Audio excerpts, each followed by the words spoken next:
जो हमारा जो पाठ चल रहा था नाजीवाद और हिटलर का उदय, उसके अंतर्गत हम लोग अभी तक पढ़ चुके थे कि जर्मनी जो परेशानी में था उसको संकट से निकालने के लिए अमेरिकी सरकार ने हस्तक्षेप किया और इसके लिए अमेरिका ने डॉप्स योजना बनाई।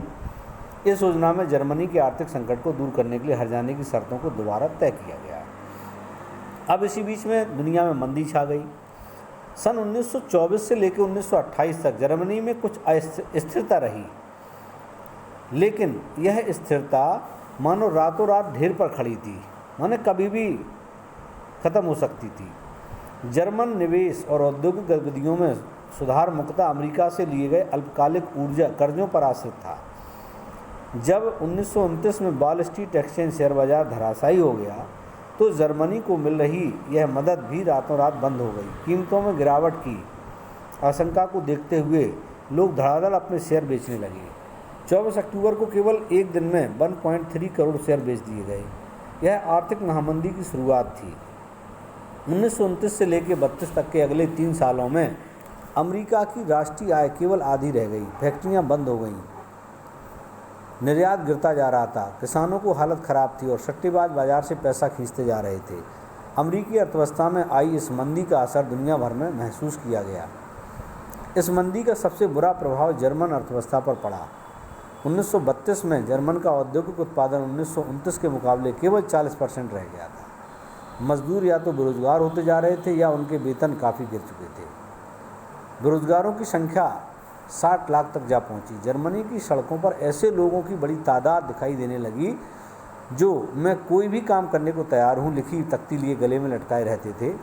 बेरोजगार नौजवान या तो ताश खेलते पाए जाते थे या नुक्कड़ों पर झुंड लगाए रहते थे या फिर रोजगार दफ्तरों के बाहर लंबी लंबी कतार में खड़े पाए जाते थे। जैसे जैसे रोजगार खत्म हो रहे थे, युवा वर्ग आपराधिक गतिविधियों में लिप्त होता जा रहा था। चारों तरफ गहरी हताशा का माहौल था। आर्थिक संकट ने लोगों में गहरी बेचैनी और डर पैदा किया था। जैसे जैसे मुद्रा का अवमूल्यन होता जा रहा था, मध्य वर्ग खासतौर से वेतनभोगी कर्मचारी और पेंशनधारियों की बचत भी सिकुड़ती जा रही थी। कारोबार ठप हो जाने से छोटे छोटे व्यवसायी, स्वरोजगार में लगे लोग, खुदरा व्यापारियों की हालत भी खराब होती जा रही थी।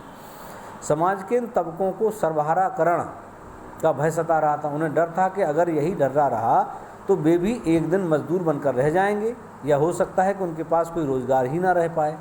अब सिर्फ संगठित मजदूर ही थे जिनकी हिम्मत टूटी नहीं थी, लेकिन बेरोजगारी की बढ़ती फौज उनकी मूल भाव क्षमता को भी चोट पहुंचा रही थी। बड़े व्यवसाय संकट में थे। किसानों का एक बड़ा वर्ग कृषि उत्पादों की कीमतों में बेशक गिरावट की वजह से परेशान था। युवाओं को अपना भविष्य अंधकार में दिखाई दे रहा था। अपने बच्चों का भरपेट भोजन पाने में असफल औरतें भी दिल भी डूबे जा रहे थे। राजनीतिक स्तर पर वाइमर गणराज्य एक नाजुक दौर से गुजर रहा था। वाइमर संविधान में कुछ ऐसी कमियां थी जिनकी वजह से गणराज्य कभी भी अस्थिरता और तानाशाही का शिकार बन सकता था। इनमें से एक कमी आनुपातिक प्रतिनिधित्व से संबंधित थी। इस प्रावधान की वजह से किसी एक पार्टी को बहुमत मिलना लगभग नामुमकिन हो गया था।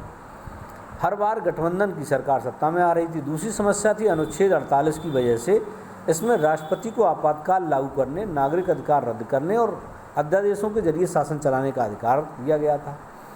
अपने छोटे से जीवन काल में वाइमर गणराज्य का शासन 20 मंत्रिमंडलों के हाथों में रहा और उनकी औसत अवधि लगभग 239 दिन से ज़्यादा नहीं रही। इस दौरान अनुच्छेद 48 का भी जमकर इस्तेमाल किया गया, पर इन सारे नुस्खों के बावजूद संकट दूर नहीं हो पाया।